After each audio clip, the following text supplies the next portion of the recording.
Welcome to the playground of potential. I'm Matt the Poet, and this is my playground. Today, I'd like to talk to you about stories. Now, it is my belief that stories are, in fact, the most powerful thing on earth today. You might ask yourself, stories, really? What makes stories so powerful? Well, stories construct our reality itself. As human beings, we observe the world and through our five senses, and perhaps more if you're attuned to such things, but such things can be talked about later. But we can confirm five senses. The stories we tell. Anyways, those five senses we believe are, our objective reality. And then we try to make sense of those five senses through the stories that we tell about what we see and what we observe and what we hear and what we feel. And this is how reality is constructed. So we see the power of the story in propaganda. In Nazi Germany, they were able to demonize an entire race of people by creating a story around those individuals. Now, that story has persisted throughout the millennia. It's a story that has been used to manipulate people more than once. You look at the Inquisition, you look at the Holocaust and World War II, and you see that this story still persists today of this demonization of the Jews.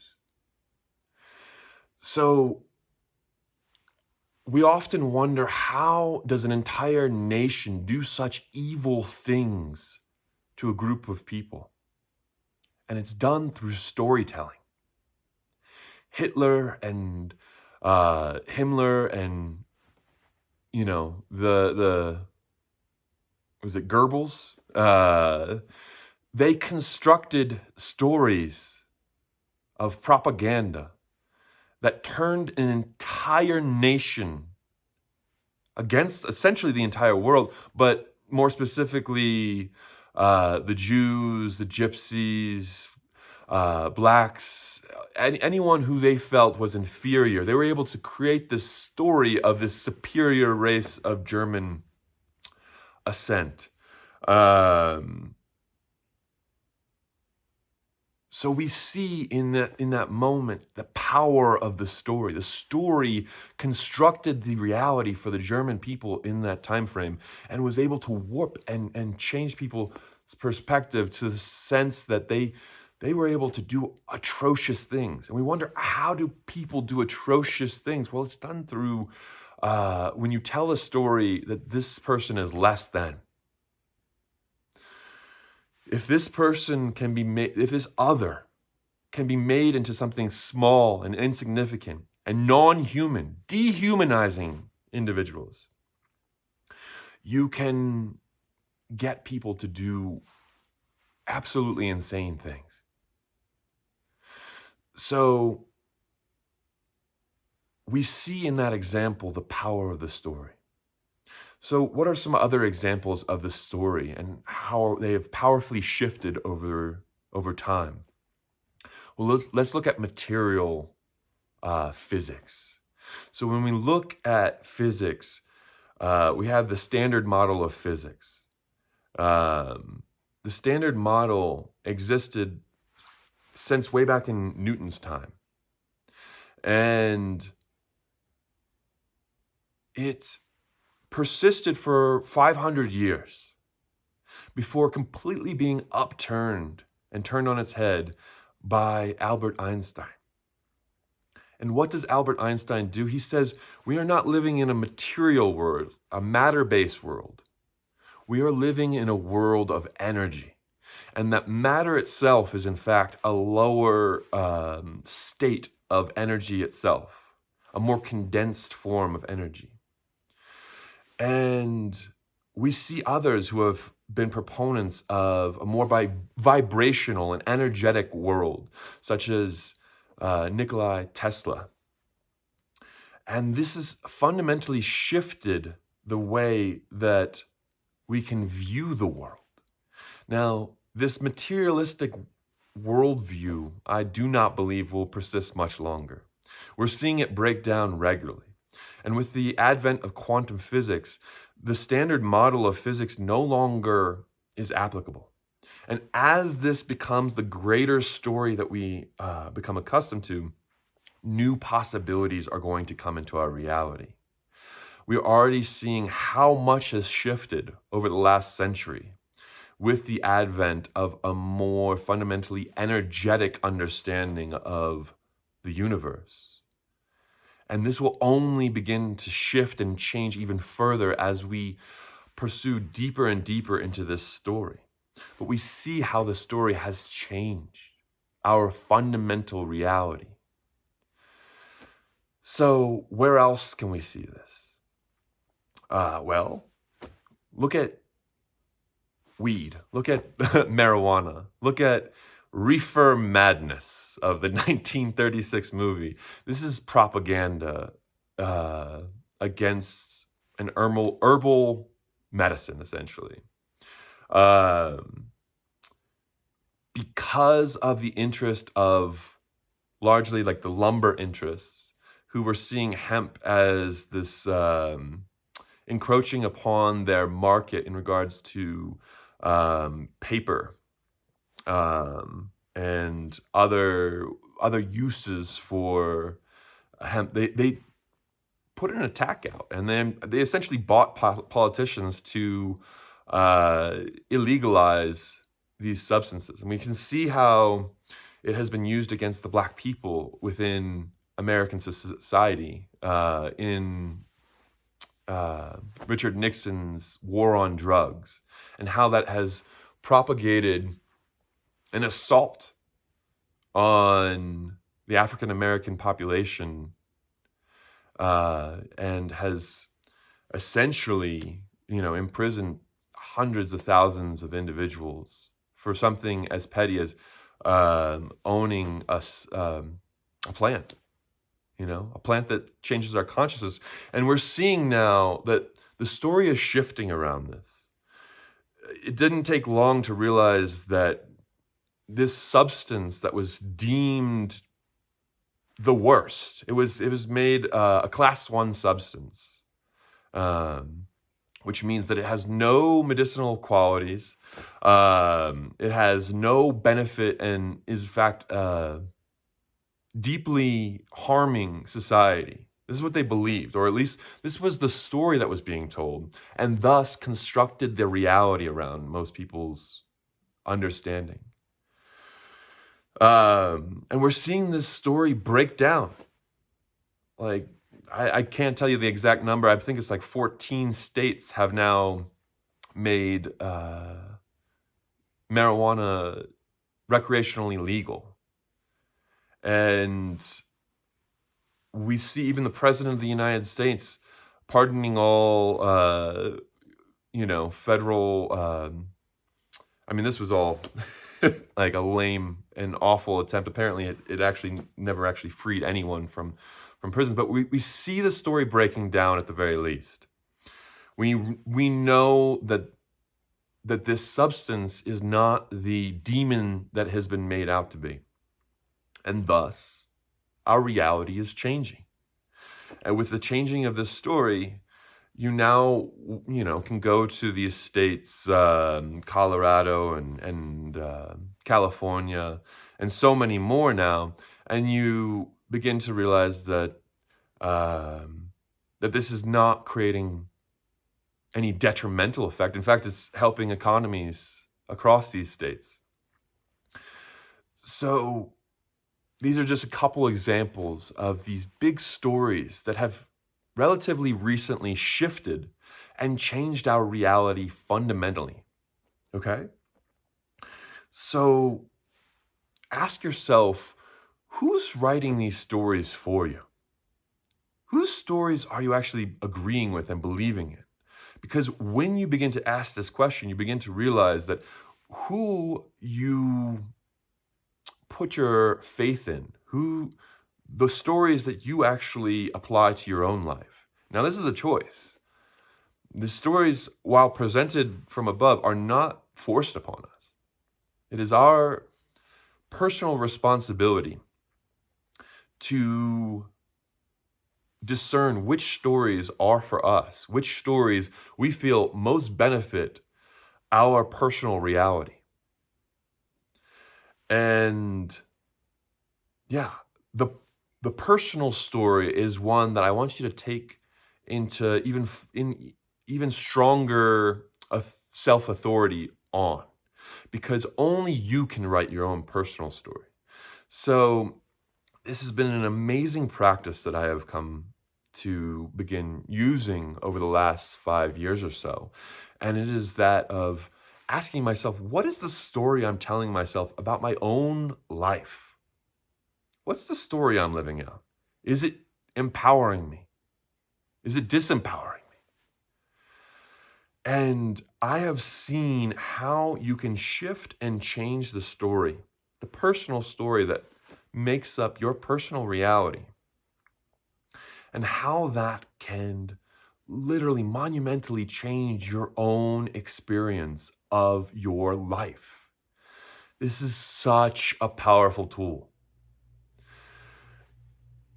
I can't even articulate in this moment how powerful this is, other than you see how monumentally powerful this story is. Well, just imagine if you were to take control of your story on a personal level at all times, and you begin to realize that the emotional distress that you experience in your life often is a product of bad stories that you're telling yourself.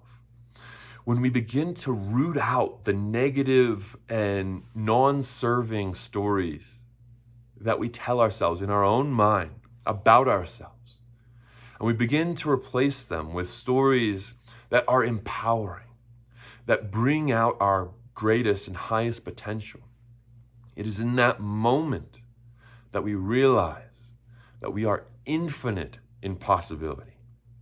We possess so much that is left undone and unutilized and unfulfilled because we are so often victims of our own stories. And now often these stories come from outside ourselves. The 8th grade teacher that said you would never amount to something is now in your head every time that you fail. And this becomes a perpetuating story in your life of failure because this individual has marked you with this and you believe them. And that is a story that you continue to tell, but it is not the story that you have to tell. You can tell a story of your own life that is empowering, that says, I am not failing, I am learning. I am going to come at it stronger than I ever did. I am not lost in my life. I am discovering where I am going. These are reframing techniques that we can use to become the storyteller of our own life and to essentially define our realities for ourselves. Now, this is not to negate that there is a necessity while living in society to be a part of others' stories. And social stories are so important. And we see how the grand story can really shape us. But we have to be an active participant in that. We don't have to buy everything that is sold to us in regards to stories. But we do have to realize that we are not the only one creating the stories of our lives. And that we should take into account that other people's stories are important to them just as our stories are important to us. And we must respect the stories of others, even if we do not hold them as our own story. And this can be very difficult because it is literally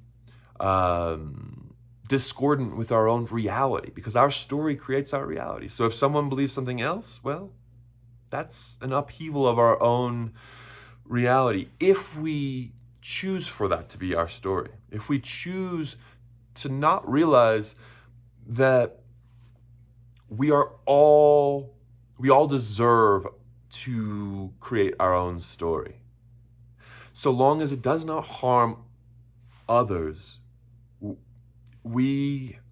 and that's where it gets tricky. There are a lot of people who are holding stories that are harmful for others, and we don't have to tolerate that. But we have to really be clear as to what those stories are and what is actual harm. And can we live in a way that allows people to have their own story? And we don't have to necessarily participate in their story, but we should not negate their story either. We just hold our own story, hold our own truths, and allow that to be enough for us, because we don't have to have everyone believe in what we believe in. In fact, it's an awful thing. If everyone believed the same thing, this would be the most boring planet on the world, in all of the universe. Like, this would be awful. But it is our diversity of personal stories, personal life stories, that makes this web of existence so beautiful, so intriguing. So I invite you to take control of your own story and respect the stories of others. But one very particular way that you can start writing your own story is to discover, what are the stories that are being told to you? What are the stories that you have bought into? Are they serving you? You can do this through journaling. This is a powerful technique of reframing your stories, because we're not always aware of the stories that we're telling. They're just there under the surface. And then if we write them down and begin to start to concretize them, then we're able to see them and we'll say, well, do I actually believe in that? Is that the story that I want to believe in? I'm lost. I'm depressed. What is the story that is going to bring me to my highest potential? What is the story that is going to free me from limiting beliefs? And those are the stories that we can explore. We can write our own personal mythology, and this can be so powerful. And you can say, well, that's not true, it's just a story. Well, look at how many stories have changed the world, constructed the world. So, yeah, that subjective reality that we individually have to construct is ours, So find some sort of balance between your own personal sovereignty and the sovereignty and co-creation that we are a part of in society, and begin to write your own stories. And tell me how. I would love to hear if you apply this to your life and how this may change your life, because I know it's inevitable. If you begin to actually utilize these techniques of storytelling and begin to reframe your life, it's inevitable that it will change, because the stories construct our reality on a fundamental level. And I've said that enough times, so I'm not going to say it again. I think you get the point. And I appreciate it. If you've made it this far in the video, so much love to you.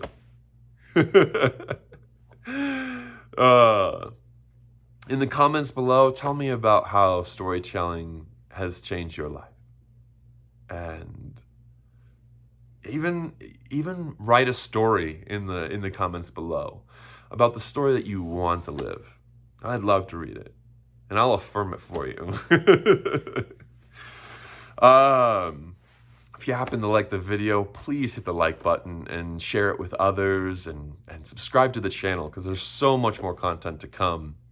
And everyone deserves to be able to write their own story. And yeah, the message just has to get out there. We have to understand the power of that story. It's the most powerful thing on earth. I said it once, I'll say it again. It is. So please check out my website for all of my offerings. I highly recommend checking out my poetry offerings. I've got signed copies of my book up there. It's also available to have typewritten, personalized poems on a topic of your choice that I'll write you for yourself or for a gift. I mean, we're in that holiday season. Time is growing short in regards to the gift, for me to get it out there in time for those holidays that are to come. So please reach out to me if you're interested in a poem. I would be so obliged to create a unique gift for a loved one or for yourself. So, sending so much love to you all. And until next time, peace.